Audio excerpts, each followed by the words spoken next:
बिस्मिल्लाहिर्रहमानिर्रहीम। अस्सलाम वालेकुम स्टूडेंट्स।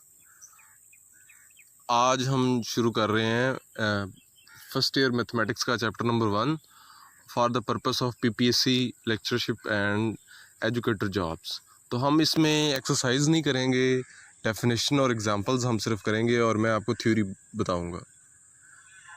अब सबसे पहले देखें जी, नंबर सिस्टम है तो इसकी हिस्ट्री क्या है जी।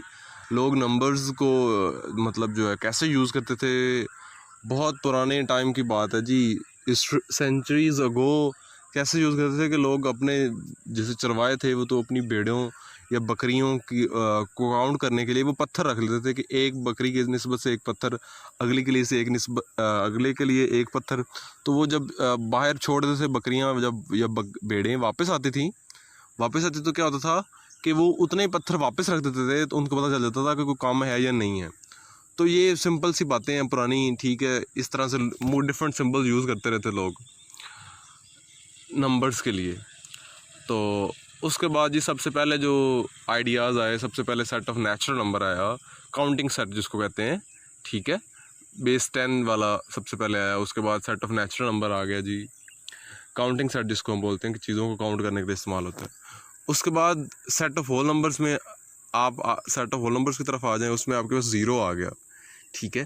अब ज़ीरो की क्यों ज़रूरत पेश आई, तो उसके लिए कोई मैथमेटिशियन को काम कर रहा था, उसको एक इक्वेशन मिली ऐसी उस रिसर्च में, उसकी वर्किंग में, कि जिसका सोल्यूशन जो है इन set of natural number possible नहीं था। यानी x + 2 = 2 ये एक इक्वेशन है जिसका सोल्यूशन नेचुरल नंबर में पॉसिबल नहीं था। इसलिए फिर उसने इसका जो सोल्यूशन निकाला वो ज़ीरो निकला, चूँकि उसने फिर उस ज़ीरो को नेचुरल नंबर में ऐड करके नया सेट बना दिया जिसको हमने होल नंबर का सेट नाम दिया हुआ है। फिर होल नंबर से ऑनवर्ड आगे सेट ऑफ इंटीजर के लिए मोटिवेशन मिली एक नई इक्वेशन की, x + a = b, जब a > b हो। तो वहाँ से फिर इंटीजर्स निकले, नेगेटिव इंटीजर्स आए हमारे पास। तो फिर नेगेटिव नंबर्स को होल नंबर्स में मिलाया तो सेट ऑफ इंटीजर्स का नाम दिया गया। फिर ax = b या bx = a, इस टाइप की इक्वेशंस को सॉल्व करने की ज़रूरत पड़ी, तो वहाँ से रैशनल नंबर्स का आइडिया आया। देन ऐसी इक्वेशंस भी थी जिनका सोल्यूशन रैशनल नंबर में एग्जिस्ट नहीं करता था, जैसे x² = a या x² = 2, उनके लिए इरैशनल आया। और फिर एट द एंड हमारे पास सेट R बना, Q यूनियन Q प्राइम की, Q यूनियन Q प्राइम, ठीक है। और आगे फिर कम्प्लेक्स नंबर भी आया, वो हम बाद में डिस्कस करेंगे। तो सबसे पहले जी रैशनल नंबर एक बहुत इंपॉर्टेंट आइडिया है। अक्सर लोग एमएससी कर लेते हैं लेकिन उनको रैशनल नंबर का पता नहीं होता कि रैशनल नंबर कौन से। तो ऐसे नंबर जिनको आप P/Q की फॉर्म में लिख सके, वेयर P और Q पे कुछ कंडीशंस हैं। देखें यहाँ लिखी हुई है, PQ बिलोंग्स टू Z, कि P और Q दोनों आपके इंटीजर होने चाहिए और Q नॉन ज़ीरो होना चाहिए। अगर आप किसी नंबर को P/Q की फॉर्म में लिख सकें, PQ इंटीजर्स हों, Q नॉन ज़ीरो, तो ऐसा नंबर जो है वो रैशनल नंबर होता है, ठीक है। द नंबर्स 16 स्क्वायर रूट 3.7, 4 ये रैशनल नंबर्स हैं। 16 का स्क्वायर रूट जो है उसको आप 4 लिख सकते हैं और 4 को P/Q की फॉर्म में लिखा जा सकता है, बिकॉज P और Q दोनों रैशनल नंबर्स हैं। उसके बाद इरैशनल नंबर्स आते हैं। ऐसा नंबर जिनको आप P और Q की फॉर्म में नहीं लिख सकते उनको हम इरैशनल नंबर्स बोलते हैं, where PQ belongs to Z और Q is not equal to 0, ठीक है। तो √2, √3, 7/√5, 5/16, ये सारे आपके पास क्या है, इरैशनल नंबर्स हैं। अब डेसिमल रिप्रेजेंटेशन है रैशनल और इरैशनल की, हमें डेसिमल से कैसे पता चलेगा जी नंबर्स रैशनल कौन से हैं, इरैशनल कौन से हैं। तो इसमें हमारे पास 3 टाइप्स हैं, ठीक है, फ्रैक्शंस में यानी डेसिमल्स की। तो 3 टाइप्स में सबसे पहले है terminating decimal, a decimal which has only a finite number of digits in its decimal part. कि जब आप 2 नंबर्स को डिवाइड करते हैं तो एक आपके पास इंटीग्रल पार्ट होता है और एक डेसिमल पार्ट होता है, ठीक है। डेसिमल से पहले वाला इंटीग्रल पार्ट होता है और जो डेसिमल के बाद है वो डेसिमल पार्ट होता है। तो अगर किसी नंबर को जब आपने डिवाइड किया फ्रैक्शंस की फॉर्म से, उसको डेसिमल फॉर्म में कन्वर्ट किया, तो पॉइंट के बाद जो डेसिमल के बाद जो डिजिट्स आ रहे हैं अगर वो फाइनाइट है, ठीक है, ये कुछ महदूद डिजिट्स हैं, 10, 15, 20, 100, ठीक है, तो वो आपके पास टर्मिनेटिंग डेसिमल होता है। यानी आपके जो नंबर्स हैं डेसिमल के बाद वो एंड हो गए हैं, टर्मिनेटिंग डेसिमल है। तो जितने भी टर्मिनेटिंग डेसिमल्स हैं वो आपके पास क्या होते हैं, रैशनल नंबर्स होते हैं, ठीक है। ऐसे नंबर्स जो टर्मिनेटिंग डेसिमल्स होते हैं वो रैशनल नंबर्स होते हैं। जैसे फॉर एग्जांपल 5/4 है या 4/5 है, 4/5 आपके पास 0.8 आ जाएगा, ठीक है। और इसके अलावा आप एग्जांपल्स देख लेंगे काफ़ी।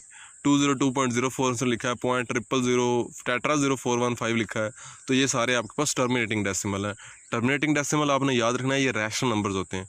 देन रैकरिंग डेसिमल, इसकी अब इसको आप लैंग्वेज में कन्वर्ट कर सकते हैं, यानी इस वर्डिंग्स और भी इस्तेमाल हो सकती है। रैकरिंग, पीरियोडिक, ठीक है, ये भी हम कहते हैं इसको। रैकरिंग वो होते हैं, रैकरिंग या पीरियोडिक या रिपीटिंग वाला वर्ड भी आता है। इसका मतलब ये है कि अगर डेसिमल के बाद जो पॉइंट नंबर्स हैं आपके पास, जो डिजिट्स हैं, वो रिपीट होना शुरू हो जाएं, ठीक है। लेकिन आपने याद रखना है कि रेपिटेशन जो है वो एक ख़ास पैटर्न से हो। ये अब आने तो वही 10 के 10 डिजिट्स ही हैं ना, 0 से लेकर 9 तक वही बार बार आने हैं, लेकिन इसका ये मतलब नहीं है कि वो जो है वो रिपीट होना शुरू हो गए।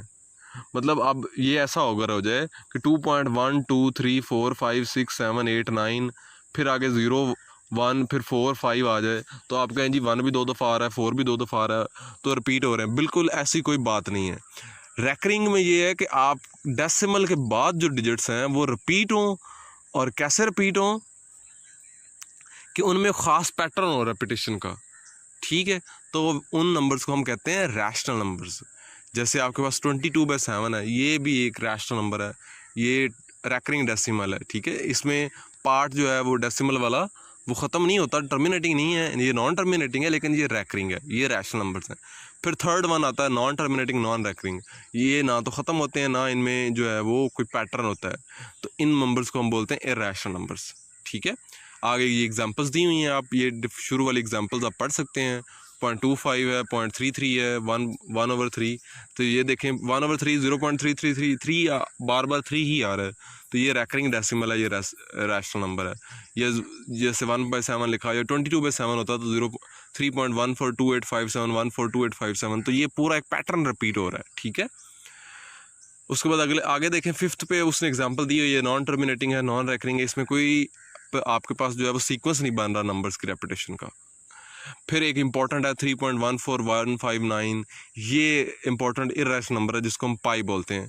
पाई क्या चीज़ है एक्चुअली, ये सर्कल के सर्कमफेरेंस और डायमीटर की रेशो होती है, ये याद रखना है आपने। ये एक इरैशनल नंबर होता है, और जो हम 22/7 यूज़ करते हैं वो इसकी अप्रॉक्सीमेशन है। पाई इज़ नॉट इक्वल टू 22/7, और वैसे भी इक्वल कैसे हो सकते हैं, पाई इरैशनल है, 22/7 रैशनल है, तो एक रैशनल और एक इरैशनल नंबर इक्वल ही नहीं हो सकते। पाई की बेटर अप्रॉक्सीमेशन जो है वो 355/13 है, ये सबसे बेहतर है।